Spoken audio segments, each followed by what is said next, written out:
এখন ইসরায়েল জুড়ে চলছে তাণ্ডব। বিশ্ব ইতিহাসের পটভূমি বদলাচ্ছে, যুদ্ধের রূপ বদলেছে, কিন্তু যুদ্ধ থেমে যায়নি। প্রথম বিশ্বযুদ্ধ, দ্বিতীয় বিশ্বযুদ্ধ দুটোই ছিল সরাসরি সামরিক সংঘর্ষে গড়া রক্তাক্ত অধ্যায়।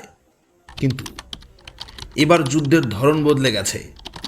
এখন যুদ্ধ চলছে অর্থনীতিতে, তথ্য প্রযুক্তিতে, প্রোপাগান্ডায় এবং হাইটেক অস্ত্রে। এখন প্রশ্ন, আমরা কি ইতিমধ্যে তৃতীয় বিশ্বযুদ্ধের ভেতরে আছি? চলুন যুক্তি দিয়ে বিশ্লেষণ করি। গ্লোবাল যুদ্ধের উপাদানসমূহ। ইরান বনাম ইসরায়েল। 2023-24 সালে ইসরায়েলের গাজায় হামলা, এরপর ইরান সরাসরি জড়িত হয়ে ইসরায়েলে ক্ষেপণাস্ত্র ছোঁড়ে। এই অঞ্চলের শিয়া সুন্নি বিভাজন, হিজবুল্লাহ, হামাস এবং হুতিদের কার্যকলাপ সব মিলিয়ে মধ্যপ্রাচ্য হয়ে উঠেছে এক বিস্ফোরণযোগ্য যুদ্ধক্ষেত্র। রাশিয়া বনাম ইউক্রেন। 2022 সাল থেকে রাশিয়া ইউক্রেন আক্রমণ করে। এই যুদ্ধ সরাসরি ন্যাটো আমেরিকার স্ট্র্যাটেজিক ইনভলভমেন্টের ইঙ্গিত দেয়। Drone, hypersonic missile, cyber attack সবই ব্যবহৃত হচ্ছে। চীন তাইওয়ান উত্তেজনা। চীন চাইছে তাইওয়ানকে দখল করতে, আর যুক্তরাষ্ট্র চাইছে তা ঠেকাতে।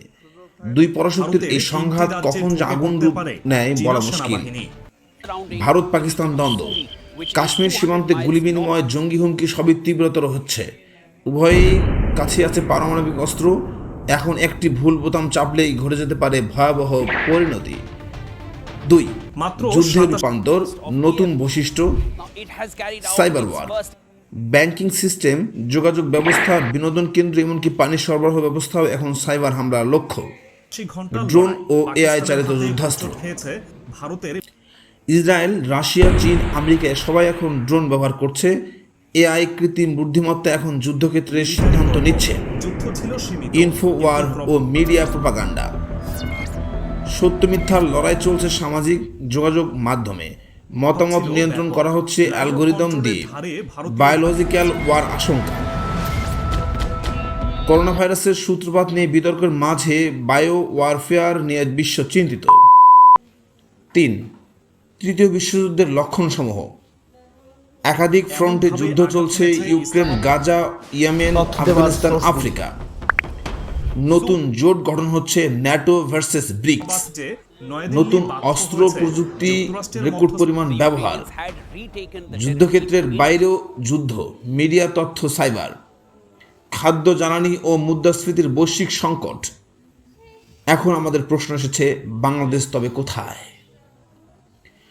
বাংলাদেশ সরাসরি যুদ্ধ জড়িত না হলেও বিশ্ব রাজনীতির প্রভাব আমাদের অর্থনীতি ও আমদানি রপ্তানি, রেমিটেন্স, খাদ্য জ্বালানিতে পড়ছে। রাশিয়া ইউক্রেন যুদ্ধের ফলে গম ও তেলের দাম বেড়েছে। মধ্যপ্রাচ্যের উত্তেজনায় জ্বালানি সংকট বেড়েছে। মার্কিন ডলার সংকটে বৈদেশিক বাণিজ্যের চাপ বেড়েছে, সৃষ্টি হয়েছে বিশ্ব রাজনীতির উপর চাপ। আমাদের কূটনীতি ও নীতি নির্ধারণেও প্রভাব ফেলেছে। 5. কিভাবে বুঝবো এটাই তৃতীয় বিশ্বযুদ্ধ? যুদ্ধ এখন আর শুধু সৈন্য আর ট্যাঙ্কের মধ্যে সীমাবদ্ধ নয়।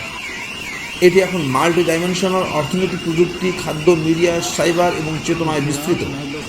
একটা সাইলেন্ট ওয়ার্ল্ড ওয়ার, যার গুলি শোনা যায় না কিন্তু আঘাত লাগে গভীরে।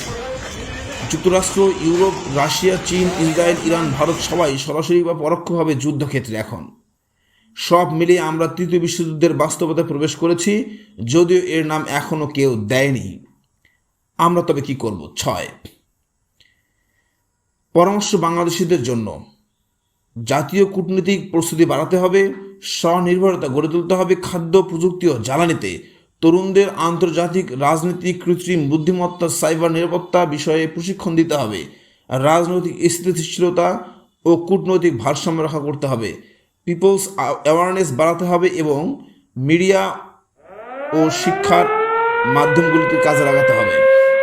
সর্বশেষ কথা, তৃতীয় বিশ্বযুদ্ধের চেহারা হয়তো দ্বিতীয় বিশ্বযুদ্ধের মতো নয়, কিন্তু তার ধ্বংসাত্মক প্রভাব অনেক বেশি। নতুন যুগের এই যুদ্ধ আমাদের চারপাশে চলছে, শুধু আমাদের চোখে পড়ে না সব সময়। তবু যদি আমরা মনোযোগ দিয়ে দেখি, বিশ্লেষণ করি, তাহলে বলাই যায়, হ্যাঁ, আমরা তৃতীয় বিশ্বযুদ্ধের মধ্যেই আছি